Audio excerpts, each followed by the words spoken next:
I know I'm a dirty slut, I'm showing ankle.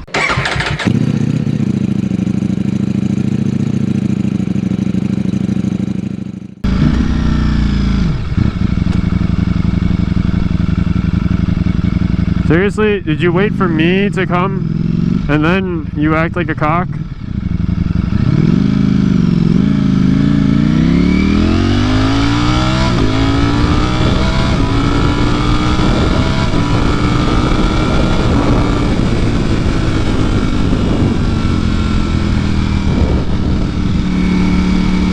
Yo, what up?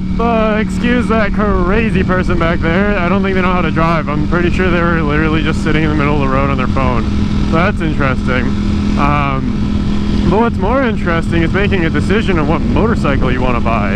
And that's the topic of today, is do you buy a fully fared motorcycle, otherwise known as a sport bike, or do you buy a naked bike, otherwise known as this sexy motorcycle right here, or something similar.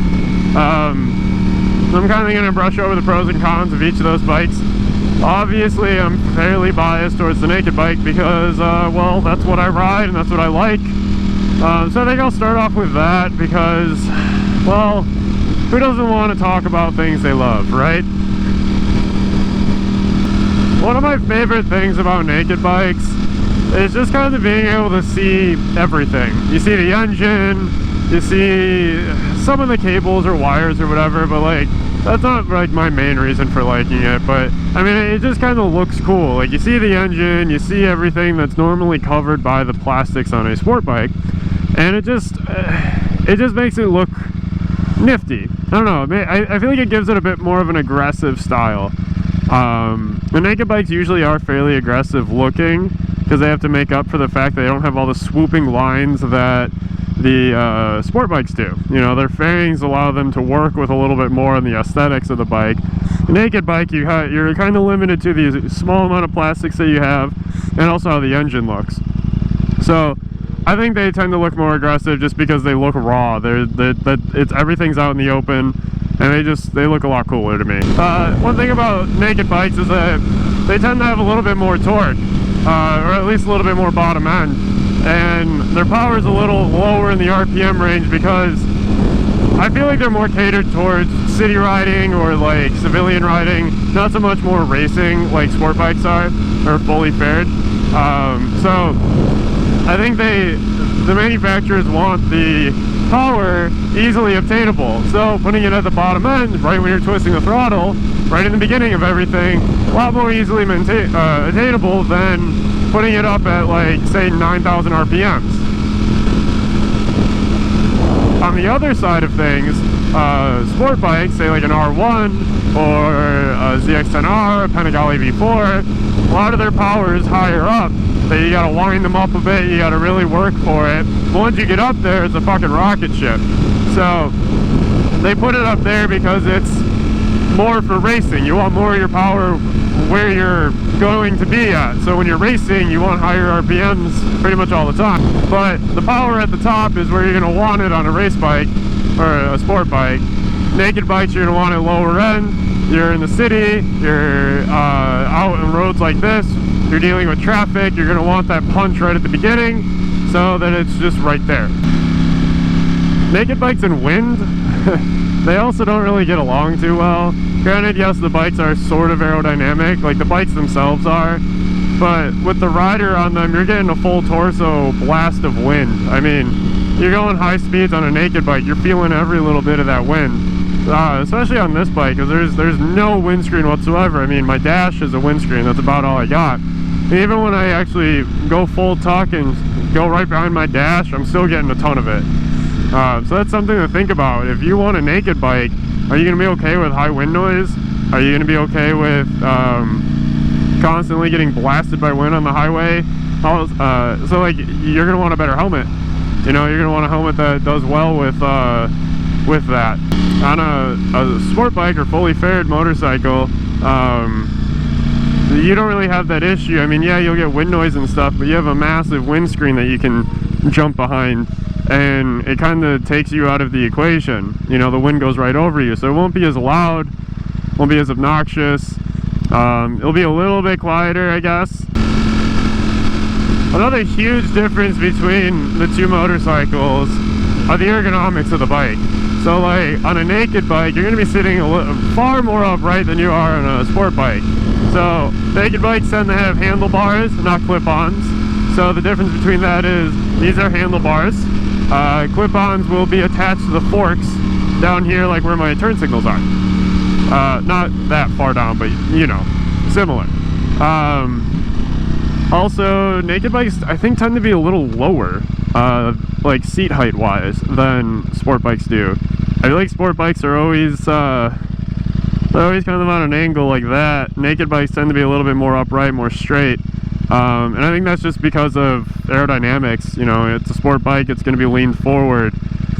The rear sets, which are your foot pegs, on a sport bike, they're going to be higher up and I think further back. Yeah, higher up and further back.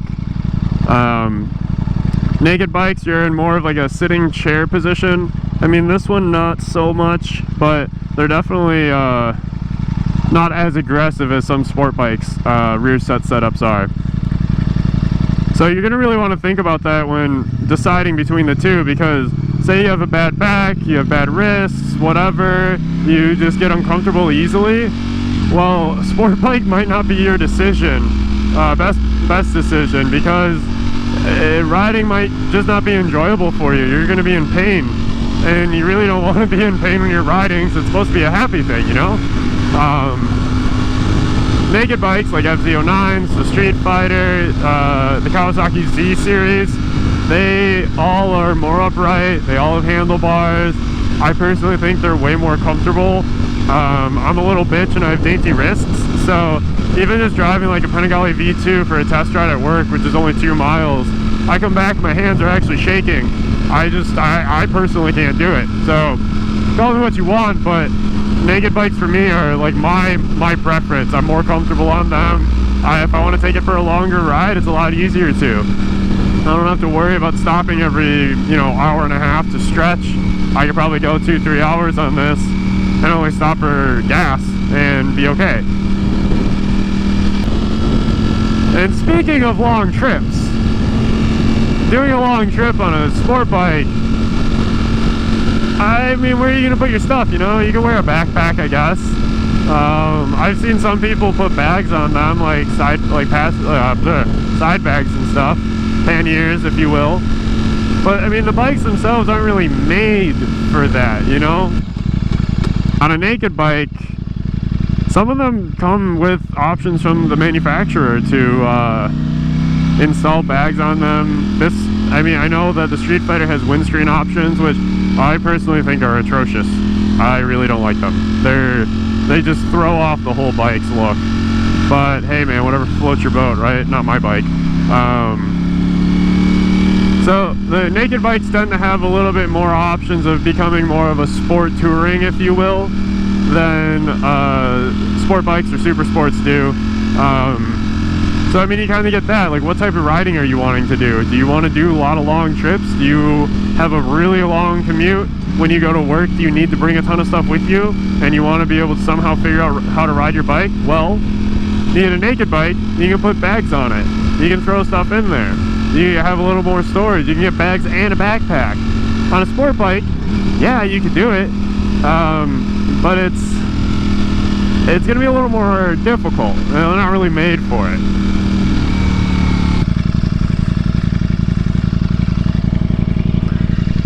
Oh, I think these pants are a little short on me. I'm fucking showing ankle and I'm in boots.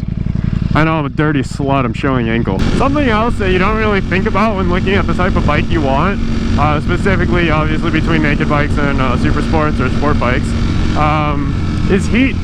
So like, say you're looking at Ducatis, they are hot, just the way that they run their exhaust. Like, the heat gets to the rider fairly easily. So like, this one, the Panigale, the exhaust, it's routed right under the passenger, or right under the rider seat. So you get toasty pretty quick. The reason why I noticed my pants are short is because the heat was hitting my ankle. I was like, what the fuck? So that's something to think about. On a fully fared bike, you're probably not going to deal with the heat as much. You're going to have the plastics in the way and the air routes through the plastics to whisk the heat away from the engine. On a naked bike, well, your engine's right there, you know, it's right by your legs, so the heat's right there. And you could argue that, you know, it's more open, so shouldn't the wind cool down the engine more? Well, yeah, totally, but you're sitting at a light, this thing's gonna roast you. You're gonna be like a honey baked ham. Oh, I could really go for a Portillo's cake shake right about now, but I'm doing this whole thing on trying to eat healthy. I'm trying not to get rowdy fat fox, you know, I just want to be a rowdy fox. Now, this might just be my last point, so I don't think this video is going to be very long, because there's not too much to say on this, but I've been trying to shoot for shorter videos anyway, so fuck it. But the last and probably the most important point about buying a motorcycle is, do you like the way it looks? Don't buy something just because you are told it's going to better fit you. And if that style of riding is going to better fit you, maybe shop around, find something that you really like. You don't have to look at brand new motorcycles. You can go look at bikes 10 years old, you know? It doesn't have to be brand new. So definitely make sure you like the look of your bike. But if you really like one type of bike, get it. Like when I was wanting to buy the Street Fighter, a lot of people are like, you're never even going to use that, you know, that amount of motorcycle. Like, what's the point of having it if you're not going to be able to use it? Or like, you're such a slow rider, like, come on, like, that bike is way overpowered for you. Fuck yeah, it is. It's way on my skill level. But you know what? It's sexy as fuck. I love this bike and everything about it. So that's kind of my point, is make sure you like the look of your bike. So if you like fully fitted motorcycles, go for that. If you like naked bikes, go for that. It's really, you know, there's not much to it. It's kind of based on what you want, because you're going to be spending a metric fuck ton amount of money on these things. And if you don't like your bike, if you don't like the way it looks, you're kind of, you know, shit out of luck. Actually, not that. That was not the last point. This is the last point. And it's more of just, I guess, advice in a way. There is a bike that's kind of in between. So, like ZX10Rs, ZX6Rs, GSXRs, R1s, all of those, they're classified as super sports. There is a different type of sport bike, which is called just a sport bike.